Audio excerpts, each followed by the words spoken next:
कि समाज में सुनने को ये मिलता है कि अगर आप किसी अनुसूचित जाति को या फिर किसी अनुसूचित व्यक्ति को अगर आप अभद्र तरीके की टिप्पणी करते हैं तो आपके खिलाफ मुकदमा दायर हो जाता है। क्या ऐसा सच में होता है या फिर नहीं होता है, या केवल डराने और धमकाने के लिए जो एससी एसटी वाले होते हैं ऐसा जो है माहौल रच के रखे हैं जिससे कि आप अन्य जो वर्ग के लोग हैं उनको जो है एक दहशत पैदा होती रहे। तो नमस्कार दोस्तों, आप सभी का स्वागत है सोनू पटेल एलएलबी में और मैं हूं आप सभी का प्यारा दोस्त सोनू पटेल। दोस्तों आज की वीडियो में हम बात करने वाले हैं एससी एंड एसटी क्या होता है, इस वे जो है किस तरीके से किसी व्यक्ति को जो है फंसाया जा सकता है, या फिर अगर वह व्यक्ति इसमें फंस गया है तो क्या उसे जमानत मिल सकती है या फिर नहीं मिल सकती, सज़ा कितने सालों तक के लिए हो सकती है। तो सबसे पहले मैं बात कर लेता हूं कि एससी एसटी के लिए अगर आप किसी व्यक्ति को गलत तरीके से संबोधित करते हैं तो जाहिर सी बात है कि आप वो कोई भी व्यक्ति होगा, चाहे वो आप होंगे या फिर कोई भी व्यक्ति होगा, वो आपके खिलाफ एक्शन लेगा। लेकिन अगर दलित व्यक्तियों की बात करें तो आप किसी भी जाति का, चाहे कोई भी जाति हो, उस पर आप जो है अभद्र तरीके की टिप्पणी नहीं कर सकते हैं। अगर आप ऐसा करते हैं तो आपको एससी और एसटी में तो आपको जो है 7 महीने तक के लिए जो है जेल हो सकती है, या फिर जो है 7 वर्षों तक के लिए भी आपको हो सकती है। लेकिन कभी कभी क्या होता है कि हम किसी को जो है मजाक के रूप में भी जो है कोई वर्डों का प्रयोग कर देते हैं। तो ऐसे में यदि वह व्यक्ति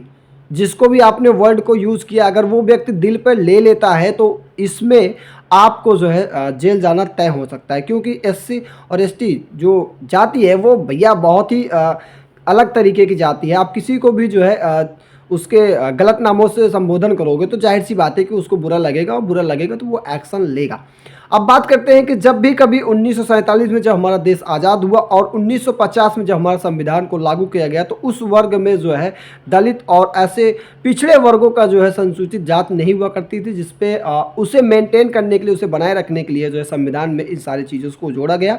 ताकि आगे चल के कोई भी इन व्यक्तियों का जो है दुरुपयोग ना कर सके या फिर इनकी जो है अधिकारों को न छीने। आज आप देखते हैं कि लोगों का एक सवाल ये भी आता है कि यार एससी एसटी वालों को छूट बहुत ज़्यादा मिलती है तो उन्हें क्यों ना छूट दी जाए, क्योंकि वो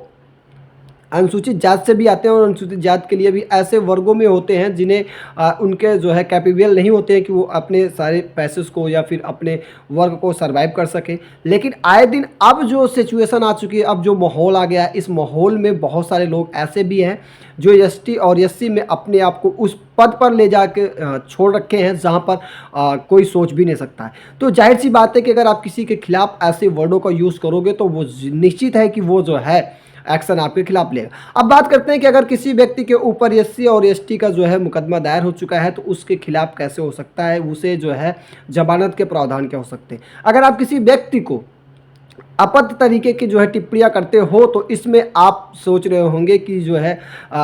मामला ऐसे हो सकता है। तो यह जो मामला होता है ये जो संगीन मामला होता है, और ये अगर जमानत की बात करें तो गैर जमानती अपराध होता है। इसमें समझौता करने योग्य की कहीं पे बात भी नहीं आती है, क्योंकि अगर समझौता ही करना होता तो वह व्यक्ति ऐसे में आपके खिलाफ एक्शन न लेता और आपके खिलाफ एफआईआर पे मुकदमा दायर न करवाता। अगर ऐसा हुआ है तो फिर समझ लो कि समझौता बिल्कुल नहीं हो सकता। अब अगर सज़ा की बात कर लें तो ऐसे परिस्थिति में यदि आपने किसी व्यक्ति को छेड़ रखा है तो उस पर आप दोषी पाओगे तो आपको जो 40,000 से 5 लाख तक रुपए तक का जो है इसमें जुर्माना या फिर दंडित किया भी जा सकता है, या फिर ऐसा दोषी पाया जाता है तो मुआवजा भी आपको देना पड़ सकता है। और रही बात इसमें जो है सज़ा की, तो 7 वर्ष से लगा के जो है आपको इससे ज़्यादा भी बढ़ाया जा सकता है, लेकिन कम की तो कहीं उम्मीद ही नहीं होती है। तो आप सभी से निवेदन है कि अगर आप किसी भी व्यक्ति को सम्मान नहीं दे सकते हो तो उसको जो है अपत्य तरीके की टिप्पणी करना भी आपका अधिकार नहीं बनता है। तो दोस्तों आज की वीडियो यहीं तक के लिए, फिर मिलें किसी नए वीडियो के साथ, तब तक के लिए जय हिंद, जय भारत, वंदे मातरम।